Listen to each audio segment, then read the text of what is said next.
Pois é, então, vamos começar a nossa quinta aula. Na verdade, essa quinta aula, ela é um chamado para as outras 5, 6 e 7 aulas. Por quê? Porque vamos entrar num assunto e nós vamos ter que ter muito cuidado para a gente não entrar num assunto médico legal e invadir a seara do processo civil e a seara do processo penal. Eu concordo que mesmo no direito processual existe um conteúdo material, até por uma questão de raciocínio. Você não pode raciocinar somente processualmente. O processo ele existe em função de um raciocínio material. E é por isso que quando você está, como diria, está comentando sobre a medicina legal, se estende naturalmente para ramos do processo civil e do processo penal, mas muito mais no que tange a questão material ali, não só processual, da ideologia, da ideia, daquilo que faz o ânimos do processo seguir. O processo não segue como se fosse um alienígena que não sabe para onde vai. O processo segue em direção a alguma coisa em função do conteúdo material que nele existe. Então é por isso que quando eu começo a falar sobre o tema intervenções no corpo humano para fim de fazer surgirem provas, eu automaticamente invado um pouco do processo civil e processo penal. Muito mais no que tange ao mínimo de conteúdo material, mas sem me envolver na verdade, com o procedimento. Não sei se eu estou me fazendo entender. Qual é o tema que nós vamos abordar agora? Nós vamos abordar um tema chamado intervenções corporais. E intervenção corporal significa invadir o corpo para conseguir provas, com a finalidade de você intervir no corpo para conseguir provas.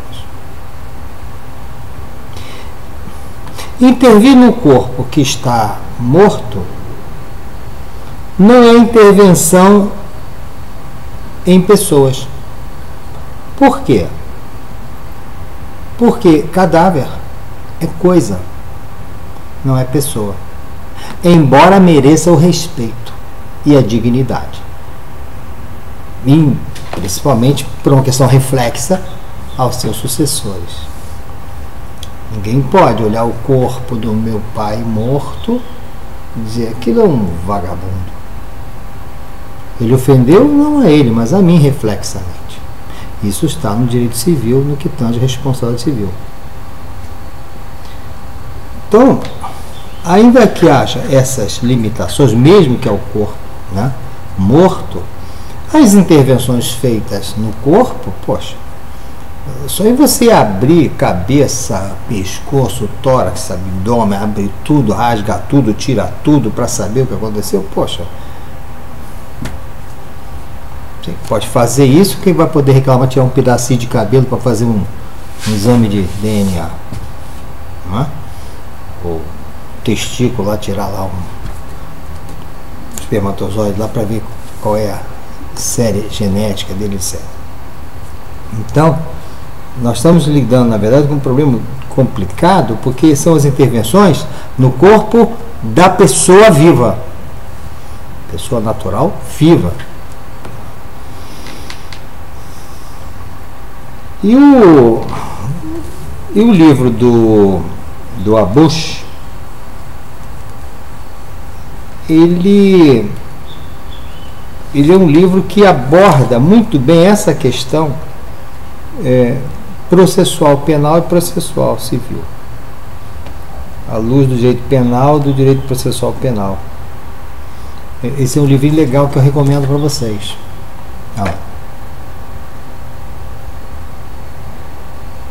Abush, entendeu? Seria legal. O que então, lendo esse livro aí, para trazer para vocês essa discussão, ele diz que, na verdade, essas intervenções são medidas. São medidas. São medidas que se possa realizar no corpo, e aí que vem o mais importante, mas que trazem consequências jurídicas.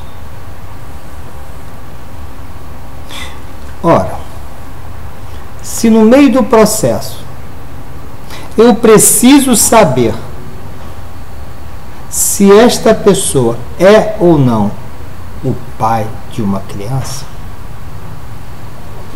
eu preciso intervir. Eu vou precisar intervir. E essa intervenção é uma intervenção, eu diria, invasiva, cruenta. E aí gera uma situação desagradável para um e agradável para a outra parte. Porque gera uma consequência jurídica.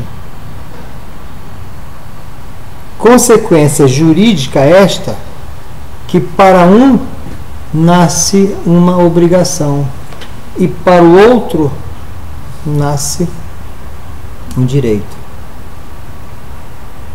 Ora, como posso eu ser obrigado a me submeter a um exame para demonstrar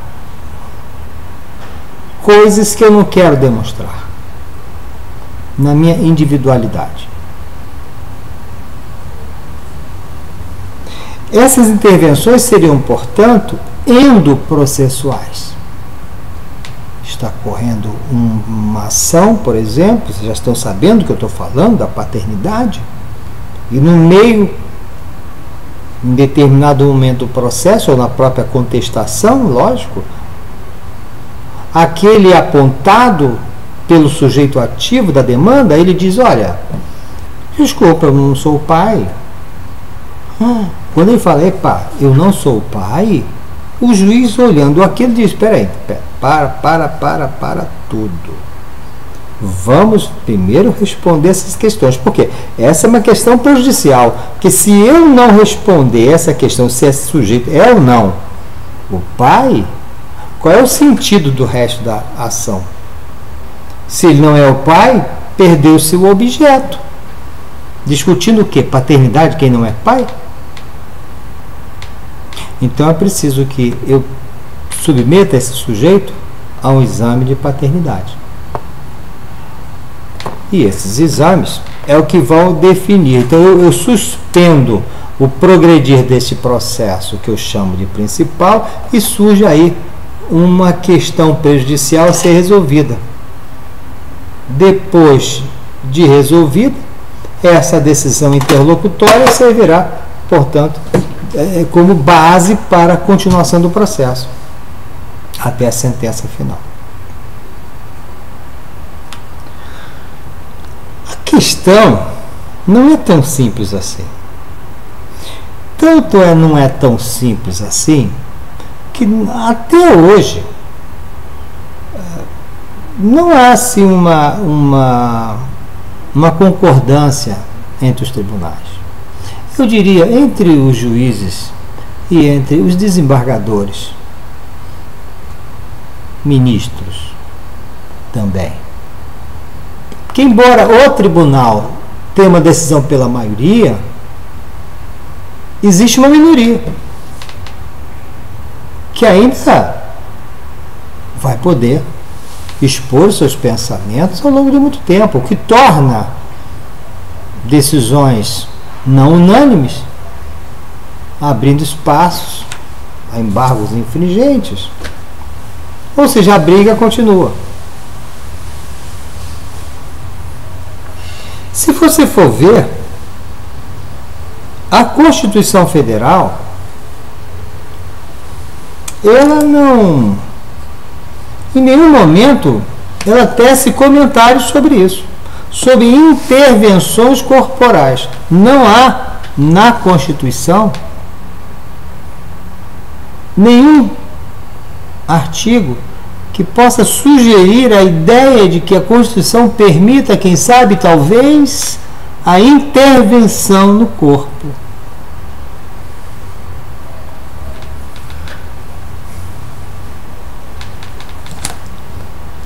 Ora, se a Constituição não tece comentários sobre intervenções no corpo humano, para efeito de provas ou não, fica o espaço aberto a uma legislação infraconstitucional. Temos a lei dos transplantes, por exemplo. A lei do transplante está se referindo à invasão de um corpo morto, de uma coisa, e não de uma pessoa. Mas também falo dos transplantes em relação a corpos de pessoas vivas. Por exemplo, quando tem um rim, pode doar, mas aí por livre e espontânea vontade. Aí eu tenho um rim, eu por minha livre e espontânea vontade, eu dou o meu rim. Aí a Constituição não tece nenhum comentário contra uma situação dessa, que é a livre expressão da vontade. O que a Constituição não tece comentários é sobre contra a vontade. Você tem que submeter-se a exames que vai ter consequências jurídicas, e consequências jurídicas essas que você não quer se submeter. Daí a grande briga dos tribunais. E se você for começar a analisar, quando eu quero insistir na obrigação de um sujeito se submeter a um exame, mesmo contra a sua vontade, eu estou borbulhando princípios constitucionais que vão brigar entre eles. Eu até notei aqui, princípio, por exemplo, da dignidade humana, ficou ofendido. Como eu sou obrigado? O princípio da proporcionalidade, o princípio do devido processo legal,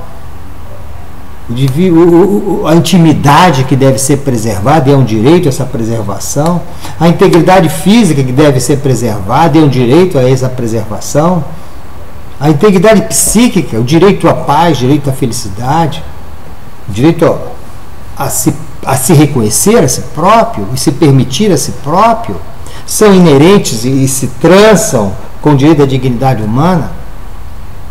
O direito do silêncio, ficar calado. O que você acha disso? Silêncio, me reservo o direito de ficar calado. O senhor é o pai de fulano? Senhor, silêncio, eu me reservo ficar calado. É direito ao silêncio, direito à liberdade, direito à vida. Então, se você abrir a Constituição, no artigo 5º, no seu inciso 2, diz assim: ninguém será obrigado a fazer ou deixar de fazer alguma coisa senão em virtude de lei. E este é o princípio da reserva, né, legal. Você não pode obrigar ninguém a fazer ou deixar de fazer alguma coisa senão em lei, senão pela lei. Quer dizer, é a reserva legal, a reserva de jurisdição. Na Constituição, o que diz é o seguinte: olha só, ninguém é obrigado a fazer nem deixar de fazer. se não for pela lei. Ponto. Quem é que disse isso? É o poder constituinte originário. O poder constituinte originário, ele é ilimitado. Então, quando ele fez nova a Constituição e expurgou a Constituição passada e fez tudo novo, ele disse, olha, ninguém faz aqui e ninguém deixa de fazer aqui se não for pela lei. Se a lei não manda, ele faz ou deixa de fazer se ele quiser. Aí vem essa primeira corrente que vai dizer, se ninguém é obrigado a fazer ou deixar de fazer alguma coisa, o sujeito pode simplesmente não faça o exame. E agora?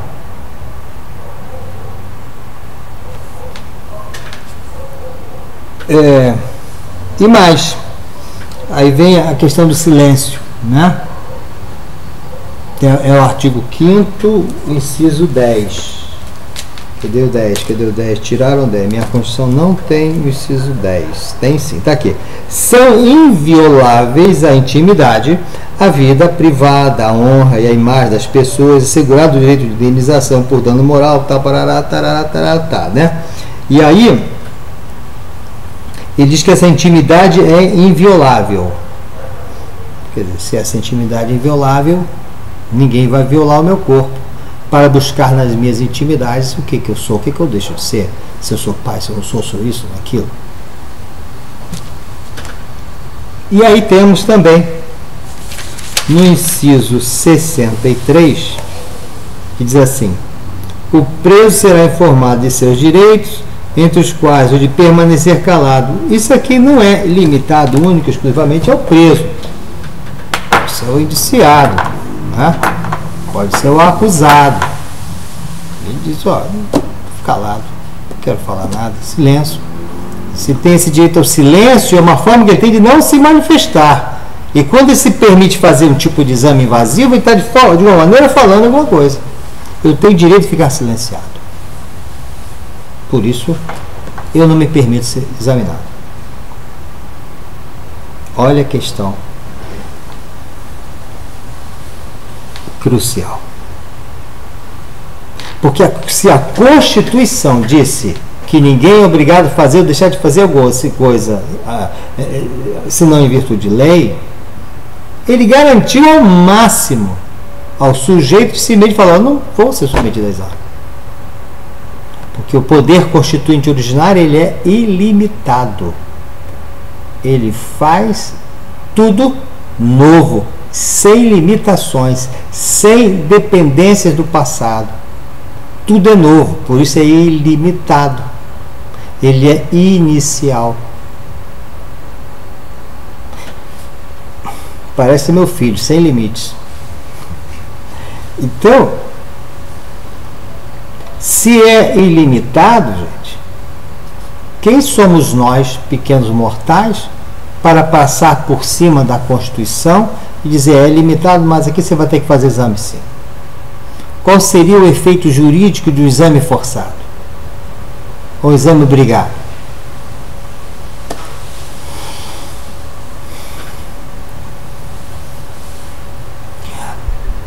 A própria Constituição se refere a duas situações, eu diria até três situações, mais importante, mais clarividente, de uma obrigatoriedade. A nossa Constituição, ela é aquela tipo, Constituição eclética, tal, maravilhosa, super-humana, tal, democrática até os excessos.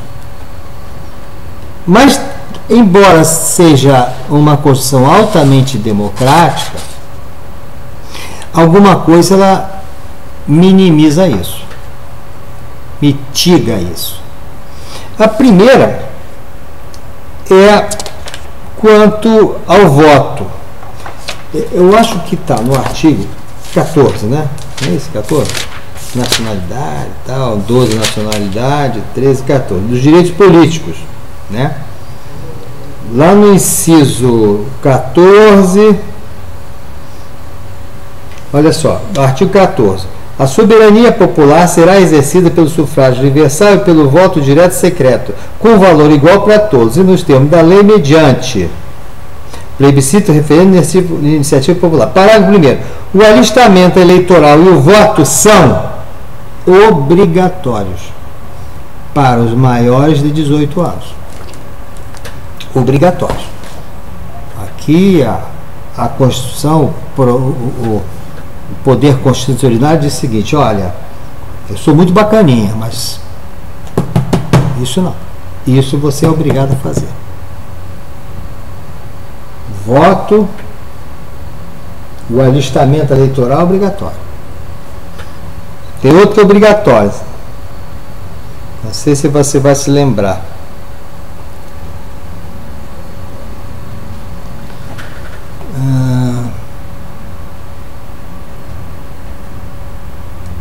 Qual é? Eu anotei o 63. Serviço militar, né? O serviço militar é obrigatório. E eu ainda elenquei aqui uma lembrança da função social da propriedade. Estive rebuscando aqui algumas coisas, eu achei isso também, que de certa maneira é uma outra obrigatoriedade.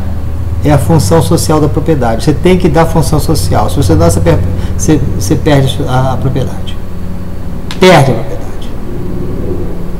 O que está sendo colocado aqui são brigas de princípios. Brigas de princípios. Essa que é a grande questão dos tribunais. Meu Deus, se o camarada diz que não vai se prestar ao exame, então não há santo que possa mexer com ele, mudar a sua vontade, porque a Constituição garantiu a ele que obrigatório não é só serviço militar, função social da propriedade, o voto, etc. Ficou então uma segunda corrente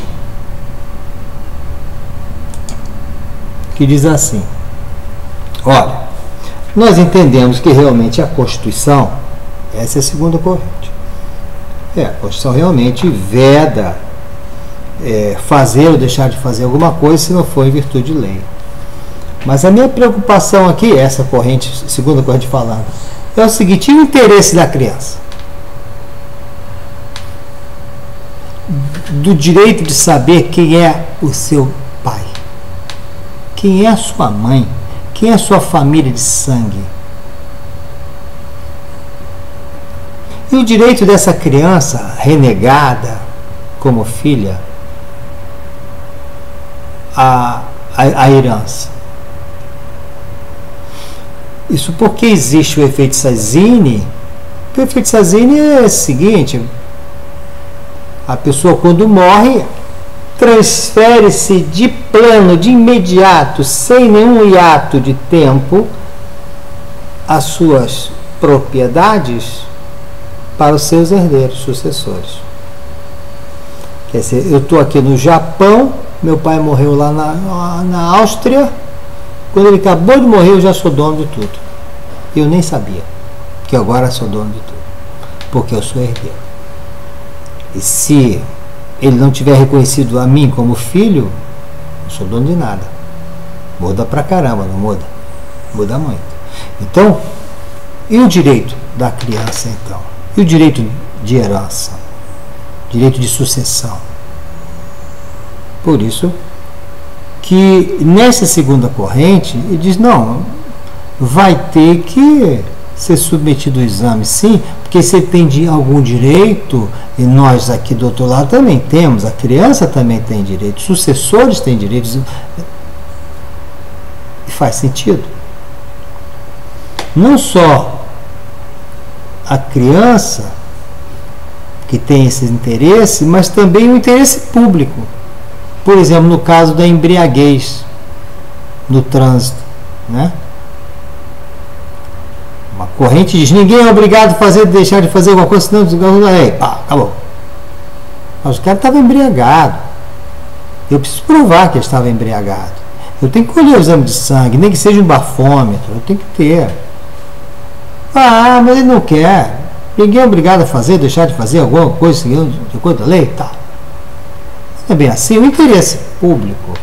Quer dizer que o público vai ficar correndo riscos na rua de ser atropelado por um bêbado costumais?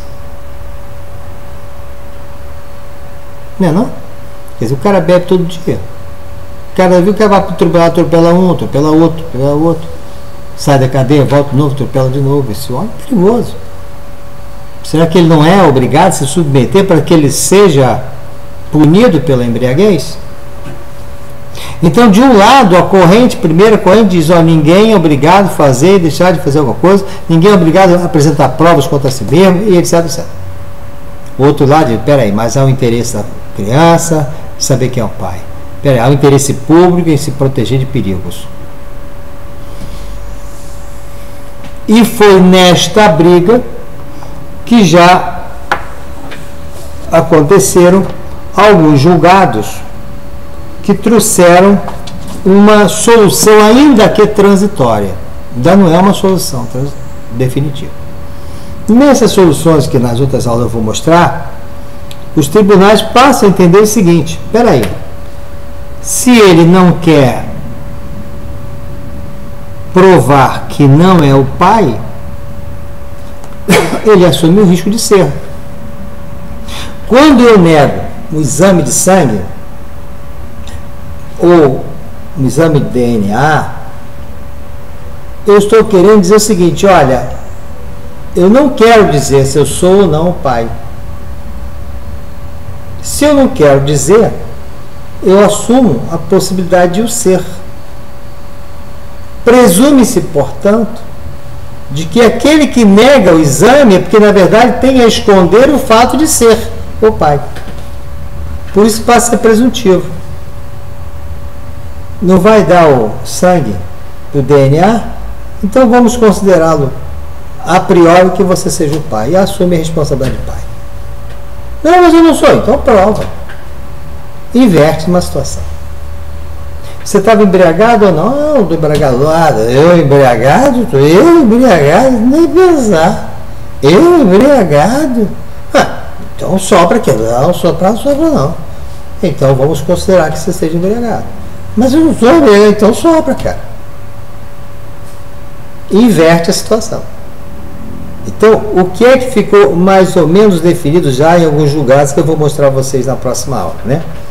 É que se a pessoa se nega ao exame de paternidade, considera-se pai, até que se prove o contrário. Iuris tantum. Se a pessoa não quer soprar o bafômetro, considera-se embriagado, até que se prove o contrário. Entendeu? Pois bem. E aí, então, vamos na próxima aula falar exatamente sobre o DNA, que é um direito de família, paternidade, herança, na Lei 8.560, e vamos falar do bafômetro, né, da questão do embriaguez e alcoolismo, que está envolvido não no direito civil, mas no direito penal, Lei 9.503, e vamos discutir o que é alcoolemia e o que é embriaguez, né? Aí sim a gente vai poder começar o estudo das intervenções no corpo. Aí vamos falar do DNA, o bafômetro, identidade criminal e civil, a questão da identificação, a datiloscopia, identidade, né? Odontologia, legal, e radiologia também, né? Ok? Então, preparamos você assim para começarmos a tecer comentários sobre dois temas importantíssimos, que é a questão de prova, tá? Que é a questão do DNA, do exame de paternidade na área civil, e a questão do bafômetro na área penal, ok? Muito bem. Então, gente, fiquem com Deus, né?